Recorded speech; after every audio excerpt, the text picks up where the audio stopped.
joining us once again here on the Rich Eisen Show in his 7th season now as the HC of Stanford football, the one and only David Shaw. How are you, David? I'm good, Rich. I got to set my VCR or my DVR now. There you go. See, now you're showing your age. Excited. Yeah, it is. Got me excited. It is really good, David. It really is. It's awesome. But you need the stomach for it. It's Stephen King, and it's Stephen King to the nth degree. But I can imagine. You just showed your age. I say TiVo. I say set the TiVo a lot to my kids, and they're like, huh? Yeah, my kids probably give me the same look that your kids give you. Like, what is that? So you are 10 days away from toe meeting ball in Sydney. How did this come about, Coach? It's been a few years in the making, and we've been excited about it. Cal went last year and played Hawaii in a different stadium and different venue, but we've been talking to this company for over a year about doing this game, and Rice, thankfully, they're excited about it also. I think it's an unbelievable cultural opportunity for our young people to go experience another culture, experience another country, experience some new animals and beaches, and then at some point go down and get ready to play a football game and continue to show our great game to another community. And I think the people there are excited to learn more about college football, and it's a great opportunity to teach them. So it's more. So walk me through. When do you get there? When do you land in Australia? Well, that's the tough part, which it's taken me about 2 weeks to figure this out, right? So we leave on Saturday night and we get there Monday morning. So we lose a Sunday. The Sunday doesn't exist for us. And then we go through the week, and it'll be a typical week for us. It's that we land on our players' day off. The activities for things for them to do. We're going to go to University of Sydney, which I'm really excited about, for our people to meet young people in Sydney, Australia, and kind of commune a little bit. We'll do some charity events, and then we'll buckle down and play a game, and then we leave on a Monday, and we arrive on a Monday. So we get to live 2 Mondays. We lose a Sunday going out, and we get to live 2 Mondays when we come back. Wow. So you get the Monday comes back on the back, sort of like a boomerang, David. Yeah, right? Exactly. Sort of like Great that. Great cultural reference by you. Thank you, sir. I've never been there, by the way, but I am mandated as a sports caster, a sports announcer in America. I have to refer to it as down under. Otherwise, they take my card away from me. I understand. So you're going down under, and I look forward to seeing that. And then you come back after a bye, and then boom, you are right at USC. How do you like that part of the schedule with a big, huge Pac-12 title implicating game right away, Coach? I think it's great for us, and this game kind of plays into that, where we come back, we're still not into school. So our guys will come back and have 3 complete days to relax and recover and get back on West Coast time, and then we'll start slowly. We'll do kind of 3 days of pre-USC, and then they'll get another day off, and then we'll get into game week. So really, we buy some USC prep when we come back. But you look at the slate of the schedule, we are at USC and then at San Diego State and then home against UCLA. So we're starting right off the bat against 3 really good, talented football teams. Well, while you mentioned UCLA, I'm with David Shaw of Stanford here on the Rich Eisen Show. You're the perfect person to ask this about Josh Rosen, essentially saying that if you play college football, you shouldn't really be able to be a full-time student athlete because the schedules just aren't right. Yet you don't have the time to do both properly and appropriately, and you have one of the highest standards academically for you to get kids into your program. What did you think of Josh Rosen's comments, Coach? Well, for me, I try not to make it a me versus Josh Rosen, a Stanford versus UCLA, because there are a lot of young men and young women at UCLA that are balancing it very well. And I say young men and women because to think that the women play sports that don't put the same time into what the men do is wrong. They care just as much about their sports and just as much about their academics, and that's part of the things that you learn in college when you're an athlete is to manage your time and give everything appropriately, to communicate with your coaches and your teachers when you have things that are conflicting so you can work them out, to use the help that's available to you on campus. We make no excuses about it. We try to be the best of both worlds. We put, of course, a lot of demands on our guys, but at the same time, for us, if you ever watch us practice, you'll see a group of guys coming late to practice because they're coming from class, because class comes before football, and then you'll see a group of guys that leave our practice early to go if they have an evening class. And we just make sure that while they're there, they get the things that they need to prepare to play the game at the highest level. So for us, I think it's very doable for both men and women. It takes effort, and just like Josh said, it's hard, and absolutely it's hard. It's not supposed to be easy. It's supposed to be something that is difficult that not everybody can do.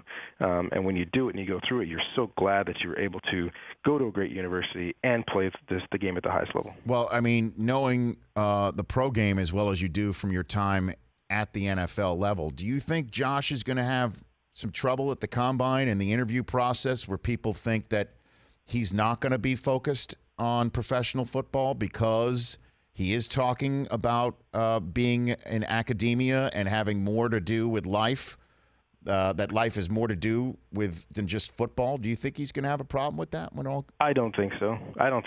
He's an extremely talented passer. He's a very talented football player. He's a very smart football player. He's very competitive. And the football side of it is, there's no question about it, he's elite. I think he's going to have to answer for the different things that he said at different times. He's very outspoken. He doesn't mind stepping out of bounds. And that, like everything else that you and I have talked about going into the draft, is now head coaches and GMs and owners say, okay, is this the guy that we want representing us? And I think no one around the guy has ever said that he's a bad kid. And I hope people out there don't misunderstand us. Josh Rosen is a great kid. He really is. He's just very outspoken. So I don't think he'll have any issues coming into the NFL draft. David Shaw joining me here on the Rich Eisen Show. How's your quarterback doing? How's he doing? He's great. We were appropriately concerned coming off of a major knee injury at the end of the season in the bowl game. In the entire training camp, he has been full speed, 100%. I had anticipated maybe giving him a little bit of rest here or there, and midway through training camp, he came to me and said, "Coach, I'm ready." I said, let me take more reps. Let me do more. Mm-hmm. And he's had no setbacks, no issues at all. He looks great. I'm excited for him. Okay. Do you talk openly about national championship? Do you talk openly about it, or what do you do with your kids? I don't avoid it. But our mantra this year is earn everything. So if I'm asked the question, yeah, that's our goal. It's everybody's goal. But we're going to get what we earn, and it's not going to be easy. And we're going to have to, every single play, we're going to have to scratch for every inch that we get, every point that we earn, and every point that we want to keep off the board. If we earn the opportunity to go to the Pac-12 championship and we're fortunate enough to win it, then the conversations happen. But talking about it in August never makes it happen. So for us, if I ask the question, I'll talk about it. But otherwise, it's about us earning the opportunity to see how good we can be. Do you look, I understand you've got a trip to make, and it's a monster logistical situation, for the lack of a better phrase, what you got going down to Australia. But do you look at film of USC and Sam Darnold right now? For our conference, I did that in the off season. Okay. So I went through our entire conference, our entire schedule, looked at a little bit of everybody, offense, defense, special teams, have an idea of who's coming back, where, what we're going to have to do, depending on how well we're playing to try to beat the teams on our schedule. But for us right now, we're ready to take it one game at a time. It's a typical standard phrase that we all say. Yes. But those that live it and actually believe it and do it, those are the teams that win. So the thing that we always keep in mind also is it's been years since anyone's gone undefeated in our conference. It's hard. Washington was one of the best teams in the nation last year, and they ran into a buzzsaw at USC. USC had a couple tough games. They're a very talented football team. Our schedule in our conference is brutal. So, if you win a big game, you got to come back and play the next week. So it's not just about one game; it's about the whole season. Yeah, and we watched their entire secondary, Washington's entire secondary, get drafted, and we saw a bunch of Pac-12 players get drafted. Certainly on that first night. David Shaw joining me here from Stanford on the Rich Eisen Show, and you took on Mitchell Trubisky in that Sun Bowl win. Did you notice he got inducted to the Pro Football Hall of Fame after just one preseason game? Coach, did you notice that? Yeah, the yellow jacket hasn't gotten there yet. The gold jacket, I heard it's being FedExed. He should get it probably sometime today. But you know what, though? Through the entire process, you never heard anybody say that he wasn't really good, that he wasn't very talented. Some say maybe he shouldn't go high, maybe he should go high. He's athletic, he's poised. We put a lot of pressure on him in the bowl game, and he responded and made some great throws. I think he's going to be a typical rookie. He's going to show some flashes because he has talent, and there's still a lot for him to learn. It's still early in his career. So we should pump the brakes on that bust, right? We should just pump the brakes a little bit. I think you got to pump the brakes on everybody. Every rookie quarterback this past weekend. I didn't watch all the games. All I heard about all these guys are all going to the Pro Bowl. So early preseason games, a lot of starters didn't play. You get to that third preseason game, and sometimes those blitz packages come out, and we find out we reminded that they're rookies. But I'm still excited to see this rookie class. I think there's a really good group of guys. I think they're going to do well, but I wouldn't put any of them in Canton just yet. What about McCaffrey here? How are you seeing his development so far, just over the first few weeks since he left the campus at Stanford, Coach? Well, the word out of Carolina is he's everything they hoped for and more. As most of us knew, he's just a mismatch. He's a mismatch in space. He's a mismatch out of the backfield as a pass catcher. He's a mismatch outside as a receiver, a legitimate receiver, not just a running back out flexed out there. So I think they're excited about him. He's the new toy they have. They can move a bunch of different places with all the talent that they have right now. You hear Cam is back throwing now with the first group. So it's an exciting group for him to join, and I know he's really excited. Not just about the role that he's going to play, but the guys that he's playing with. I mean, guys like Luke Kuechly and those guys are just phenomenal guys that he's fit right in with, and it should be an exciting season. Yeah, I know. He was champing at the bit because of that rule in the NFL that he can't join the team until the school from which he's graduating is completely out of class. And I mean, from your perspective, is that a good rule for the NFL to have? So it used to be. I think it used to be, because there's a baseball rule that if you get drafted, basically you still get to go back to school and finish on someone else's dime. That rule wasn't in college. But now that we have that rule in college, that guys, if they leave early, they can get drafted and then come back, and we pay for their school. I think now it's time to change that rule. I think the rule was great before because it was the best opportunity for these guys to finish college and not have to try to come back and pay for it on their own 3, 4, or 5 years later. But now they don't have to do that. Now I say they get drafted, let them go. When they're done playing, great. They'll come back here in the off season. They'll come back after they're done, and their education will still be paid for. So I think that it was a great rule at the time, but I think it's time to change it. Last one for you. Have you spoken to Andrew Luck at all? We've texted. We've texted back and forth. I know he's chomping at the bit, and hopefully at some point here he'll get cleared to start moving around a little bit. I know there's no timetable on it. He's just one of those guys that hates watching football. He'd rather play it.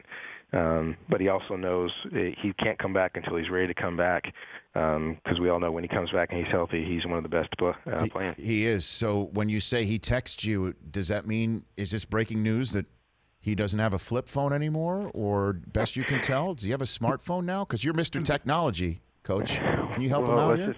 Let's just say that I can't send him any pictures.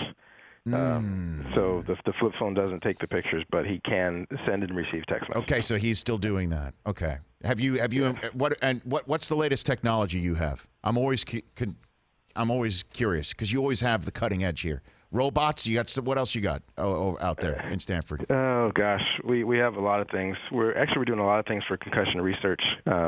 We have mouth guards now that track every hit that guys take. No kidding. We can measure the contact that they have during the course of a practice. Seriously? Walk me through that. So they put in a mouth guard, and there's a device in the mouth guard of some sort? There are different sensors in the mouth guards to measure impacts, so we can see the impacts that each player has during the course of a practice, and we're collecting a ton of data and trying to find the best ways to help make this game as safe as it can be. Sure. So last one for you then, and then I'll send you off to Australia. So can you do that in real time? Like if some kid gets a big hit, you can then go to a monitor and say you're sat because we just noticed you hit a certain metric based on what we just read from your mouth guard? There's a little bit of a time lag.